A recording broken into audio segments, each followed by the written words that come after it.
ఇప్పుడు నేను చెప్పబోయే ఈ నిజ జీవితంలో జరిగిన సంఘటన వింటే ఖచ్చితంగా మన వ్యూయర్స్ ఎవరు లైఫ్‌లో మోసపోరు, నష్టపోరనమాట.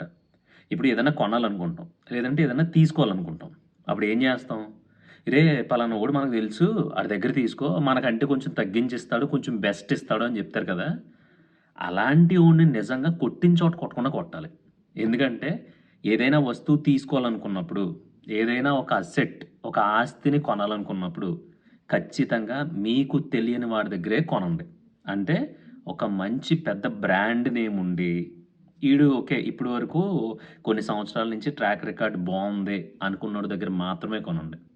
ఇదేం వ్యాపారానికి సంబంధించి కాదు నేను చెప్పేది. మనం ఏం జేస్తామంటే మనకుండే దిక్కుమాలిన జబ్బేంటంటే మనం డబ్బులిస్తాం. ఆడికి ఖచ్చితంగా ఎంత కట్టాలో అంతా కడతాం. ఒక పదో, పరకో మనకు తగ్గిస్తాడు. ఓకే. ఆ తగ్గించేది కూడా ఎంత? ఒకవేళ ఒక రూ. 1,00,000కి మనం ఒకటి కొంటున్నాము అంటే, మనకు తెలిసున్నోడి దగ్గరికెళ్ళామనుకో, ఆడేమంటాడో తెలుసా?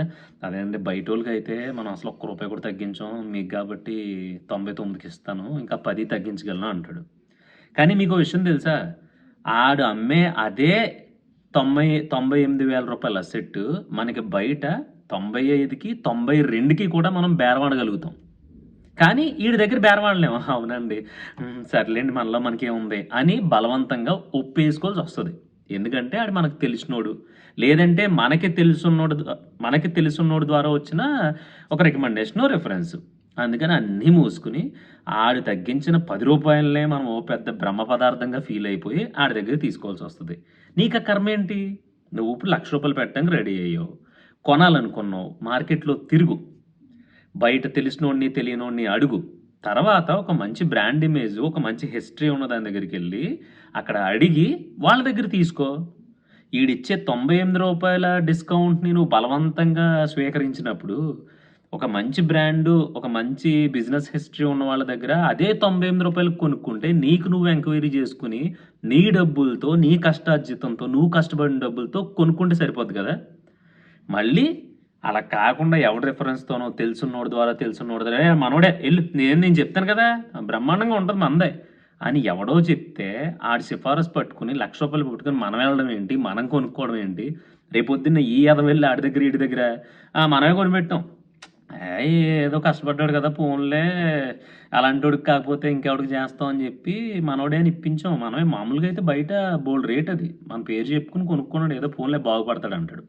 అస్సలు ఎవడి దయాదాక్షిణ్యాలు అవసరం లేదు. అన్నీ మూసుకొని ఇంట్లో అన్నా కూర్చోవాలి గానీ, తెలిసున్నోళ్ళ దగ్గర ఏదన్నా కొనడం, తెలిసున్నోళ్ళ దగ్గర ఏదన్నా తీసుకోవడం అంత సన్నాసి పని నాకు తెలిసి ఎక్కడ ఉండదు. ఎందుకంటే వాళ్ళ చేత 2 ముద్రలు ఏయించుకోబడతాయి మన మీద. ఒకటి మనం నానా సంఖ్యలో నాకు రూపాయి పోజేసుకున్న వస్తువుని ఇయన్నీ డబ్బులన్నీ పోజేసి కొనుక్కున్నా సరే, ఆడే చెప్తాడు ఏమని 2,00,000 1,00,000కి ఇప్పించానని, లేదంటే అంత లేదు, ఇంత లేదు మన పేరు చెప్పాడు కాబట్టి ఆడికది దొరికిందని, నేను చెప్పడం వల్లే కొనుక్కున్నానని. అవసరమా ఇయన్నీని? అదంతా కాకుండా అసల 1,00,000 ఖర్చు పెట్టేసుకోండి దరిద్రం వదిలిపోద్ది. నేను ఇది ఎందుకు చెప్తున్నా అంటే ఇట్స్ మై పర్సనల్ ఎక్స్‌పీరియన్స్. ఎప్పుడైనా ఏదైనా కొనాలనుకున్నప్పుడు ఎవ్వడి మీద ఆధారపడొద్దు. ఇంకో ట్విస్ట్ ఏం జరుగుద్దో తెలుసా కొంతమంది మనోడే కదా అని చెప్పేసి ఎళ్లి డబ్బులు కట్టేస్తారు.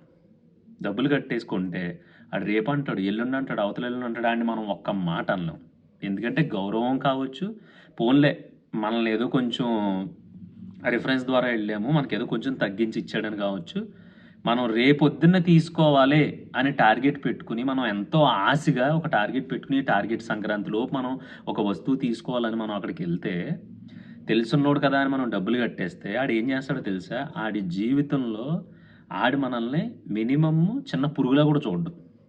బొక్కలే కడదాంలే ఈడిదేముంది బుడ్డగాడు ఒక రూ. 1,00,000 కట్టాడు అంత హడావిడేంటి ఆడికి వెయిట్ చేస్తాడులే అనుకుంటాడనమాట. ఆడిని మనం గట్టిగా అడగలేం. ఆడు మనకు సమాధానం చెప్పాల్సిన అవసరం లేదు. ఎందుకంటే ఆళ్ళందరూ పెద్దోళ్ళు కాబట్టి. అందుకని ఎప్పుడు పెద్దోళ్ళ జోలికి ఎళ్ళొద్దు. ఉంటే తినాలి లేదంటే తొంగోలి ఇంట్లో. లేదు అంతగా టార్గెట్ పెట్టుకొని ఏమన్నా కొనుక్కోవాలంటే చెప్పాను కదా! ఓన్‌గా ఎళ్లి రీసెర్చ్ చేసుకొని, నువ్వు నమ్మకం వచ్చిన తర్వాత కొనుక్కో. సో, ఇది చెప్పడానికి రీజన్ ఏంటంటే, బయట ఇలాంటి దరిద్రాలు చాలా ఉన్నాయి. డబ్బులు కట్టేసి, ఆళ్ళు రేపు, ఎల్లుండి, అవతల ఎల్లుండి అంటా ఉంటే అన్నీ మూసుకొని, ఎన్ని కష్టాలున్నా సరే, రేపొద్దున్న చేస్తారు, ఎల్లుండి చేస్తారని ఎదురు చూసే బాపత ఒకటైతే, కష్టపడి సంపాదించుకున్న డబ్బులతో ఒక వస్తువో, ఆస్తో ఏదో ఒకటి కొనుక్కొని, తర్వాత ఆడు ఇప్పించాడని బయట చెప్పుకుంటూ ఉంటే నీ అమ్మ ఆడి దగ్గర తీసుకోకుండా ఉండాల్సింది. బయటికి అదే స్థలం లేదంటే అదే కారు, అదే వస్తువు మనకి 90,000కి వస్తే ఈడు 95,000 తీసుకుని మరి మనల్ని నేనే ఇప్పించానని రోడ్డున పడేసాడు. ఇలాంటియన్నీ వస్తూ ఉంటాయి. ఇవి వాస్తవాలు. ఎందుకంటే మనం సంపాదించిన రూపాయి మన కష్టం ఆడెవడికో అప్పజెప్పి, ఆడు మధ్యలో ఏదో పెద్ద తోపుల మనల్ని ఉద్ధరించేసినట్టు ఆడికి ఆ ఛాన్స్ మనం ఇవ్వడం ఏంటి? చేత కదా మనకి. సో, అందుకని అలాంటి తప్పులు చేయకండి. ఈ పాడ్‌కాస్ట్‌లో స్పెషల్‌గా ఈ వీడియోలో నేను చెప్పేదేంటంటే, మీరేదైనా కొందాం అనుకున్నప్పుడు దయచేసి అది దాని క్వాలిటీ ఏంటనేది మీరు రీసెర్చ్ చేసి ఆడిని ఈడిని అడగండి తప్ప, "ఒరేయ్! నీకు తెలుసు కదరా పలానా చోట ఇప్పించరా" అని మాత్రం అడగొద్దు చెప్తున్నా. ఎందుకంటే అలా అడిగి మీరది కొనడానికెళ్తే, అక్కడ మీరు ఏ ప్రాబ్లమ్ వచ్చినా నిలదీసి అడగలేరు. ఇంకోటేంటంటే, అక్కడ మీ స్వతంత్రత అనేది పోద్ది. ఏమన్నా అంటే గట్టిగా మాట్లాడేది మాట వస్తే ఏమంటారో తెలుసా? "ఆ! అందరికి ఇచ్చేదానికన్నా నీకు తక్కువ ఇచ్చాను ఆడు చెప్పాడు కాబట్టి, లేదంటే నువ్వెవడో నేనెవడో ఎళ్లి ఆడిని అడుగు" అంటారు. నువ్వెళ్లి ఆడిని అడిగితే ఆడేమంటాడు?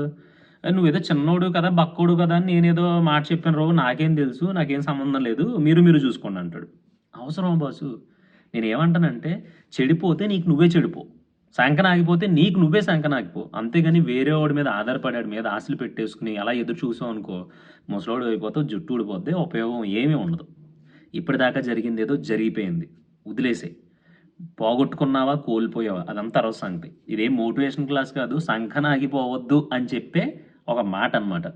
ఇట్స్ ఏ ప్రాక్టికల్ అండ్ పర్సనల్‌గా జరిగిన థియరీ పార్ట్ ఇది. అందుకని ఏదన్నా డబ్బులు పెట్టినప్పుడు మీ సొంత నిర్ణయం మీద మీ సొంతంగా రీసెర్చ్ చేసుకొని పెట్టండి. చుట్టం చెప్పాడు, ఫ్రెండ్ చెప్పాడు, కావాల్సినోడు చెప్పాడు, ఈ బొచ్చులో సోదంతా ట్రాష్ జీరో అనమాట. అయ్యేం గట్టెక్కే పనులు కాదు. అర్థమవుతుందా? ఉంటాను మరి.